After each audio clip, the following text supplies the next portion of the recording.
मुझे लोग TV show में सिर्फ टीआरपी बढ़ाने के लिए काम देते थे। छोटी हाइट की वजह से लोग मुझे देखना चाहते थे। फिल्मों में छोड़िए, बचपन में इसी हाइट की वजह से मेरी माँ को पड़ोसियों ने कितने ताने दिए, लेकिन समय बदल ही गया। काम नहीं मिलने की वजह से कई रात मैं बिना खाए रहा, पानी पीकर कितने दिन रहता रहा। ये कहना है के गोस्वामी का, जिसे आप उनके नाम से नहीं लेकिन उनके किरदार से जरूर जानते होंगे। उन्होंने हिंदी समेत भोजपुरी, गुजराती फिल्मों में भी काम किया है। टीवी शोज में उनके काम को दर्शक बहुत पसंद करते हैं। बिहार से मुंबई तक का सफर के गोस्वामी ने तय किया, लेकिन ये सफर आसान नहीं था। हाइट की वजह से सर्कस वाले उन्हें 50,000 रुपए में खरीदना चाहते थे, लेकिन परिवार ने उनका हर कदम पर साथ दिया। न जाने कितनी बार उन्हें और उनके परिवार को कम हाइट की वजह से शर्मिंदगी का सामना करना पड़ा। करियर में भी हाइट ही उनके लिए संघर्ष का कारण बनी। के गोस्वामी खुद बताते हैं कि मेरा जन्म बिहार के मुजफ्फरपुर के एक छोटे से गांव में हुआ था। पिता की एक छोटी सी कॉस्मेटिक की दुकान थी। खाली समय में मैं भी उनकी दुकान पर काम करता था। दुकान के साथ पिता गांव के ड्रामा कंपनी के डायरेक्टर थे। गांव में होने वाले सभी नाटकों में वही डायरेक्शन का काम करते थे। इन नाटकों में मैं भी पार्टिसिपेट करता था। एक्टिंग की तरफ मेरा यहीं से रुझान हुआ। मैं शायद 7वीं या 8वीं क्लास में था। मुजफ्फरपुर के मोतीपुर में हरदी मेला लगा। वहां पर पिता ने कॉस्मेटिक की दुकान लगाई। एक दिन मैं भी पिता के साथ मेला देखने गया और साथ में दुकान पर उनका हाथ बटाया। इसी दौरान एक सर्कस कंपनी के कुछ लोगों की नजर मुझ पर पड़ी। वो लोग मुझे अपने ग्रुप में शामिल करना चाहते थे। इसी सिलसिले में उन लोगों ने मेरे पिता से मुलाकात की और कहा कि आप अपना बेटा हमें दे दीजिए, अपने सर्कस कंपनी में शामिल करना चाहते हैं। पिता ने तुरंत मना करते हुए कहा, ये मेरा बेटा है, हम इसे पढ़ा लिखा रहे हैं, हमें कोई दिक्कत नहीं है, फिर हम इसे आप लोगों को क्यों दे दें। उन लोगों ने पिता से कहा कि 50,000 रुपए के बदले वो मुझे अपना बच्चा दे दे, लेकिन इस बात को भी पिता ने सिरे से खारिज कर दिया। बहुत मना करने के बाद भी वो लोग जिद करते रहे। लोग इतने जिद्दी थे कि हमारे घर का पता लगाकर मेरे घर आए और मुझे ले जाने की जिद करने लगे। इसके बाद मेरे पिता डर गए और लोग मुझे किडनैप न कर लें, इसी वजह से उन्होंने मुझे गांव भेज दिया।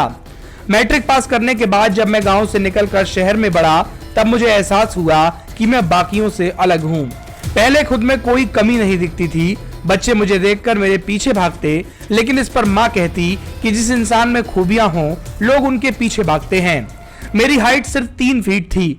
जब पड़ोसियों से माँ की लड़ाई होती, तब वो लोग मेरी हाइट का मुद्दा बनाकर माँ को ताने मारते। मैट्रिक्स के बाद मैंने कई सरकारी नौकरियों के लिए अप्लाई किया, लेकिन नौकरी कहीं नहीं मिली। वजह थी मेरा 3 फीट का होना।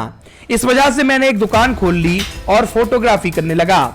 इसी दौरान मेरी मुलाकात भोजपुरी इंडस्ट्री के जाने माने डायरेक्टर कुमार विकल से हुई। इसके बाद मैं मुंबई आ गया। वहां पर कुमार विकल ने मुझे फिल्म रखी अचरवा के लाज में काम करने का मौका दिया।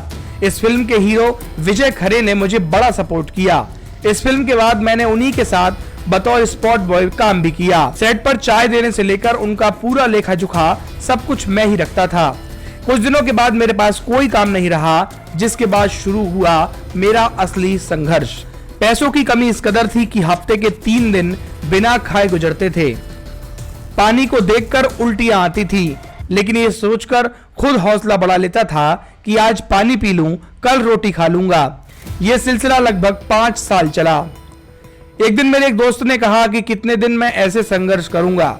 उसने मुझे बियर बार में वॉचमैन की नौकरी करने को कहा। उसने मुझे बताया कि वहां पर 500 से 600 रुपए मिलेंगे, रहने को भी मिलेगा और अच्छा खाना भी। ये काम मुझे ठीक लगा, जिसके बाद मैं काम मांगने के लिए वहां चला गया। वहां के वॉचमैन ने मुझे ग्राहक समझकर अंदर भेज दिया। मैं अंदर गया, देखा कि सब मस्ती कर रहे थे। फिर थोड़ी देर बाद बाहर आ गया और वॉचमैन ने कहा कि मुझे इस होटल के मालिक से मिलना है। उससे मिलने की वजह पूछी। मैंने बताया कि मुझे भी उसी की तरह वॉचमैन बनना है। उसने मना कर दिया और मालिक से मिलने नहीं दिया।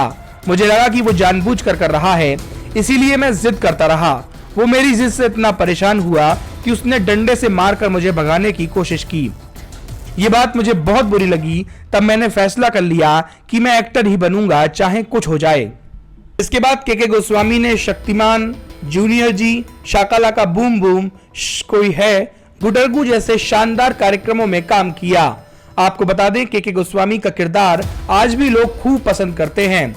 के गोस्वामी ने हिंदी, मराठी, गुजराती, बंगाली और भोजपुरी फिल्मों में भी काम किया है। उनके किरदार को लोग आज भी याद रखते हैं। हाल ही में ये खबर आई थी कि के गोस्वामी के पास 6 साल से कोई काम नहीं है। इस पर उन्होंने बताया कि ये बिल्कुल गलत है। मैं पिछले 4 सालों से किसी बड़े टीवी शो और फिल्म का हिस्सा नहीं हूं, लेकिन आने वाले समय में film the dark jungle release होने वाली है। साथ ही मैं तुम्बाड के डायरेक्टर के साथ एक वेब सीरीज में काम कर रहा हूं, जो जल्दी रिलीज होने वाली है।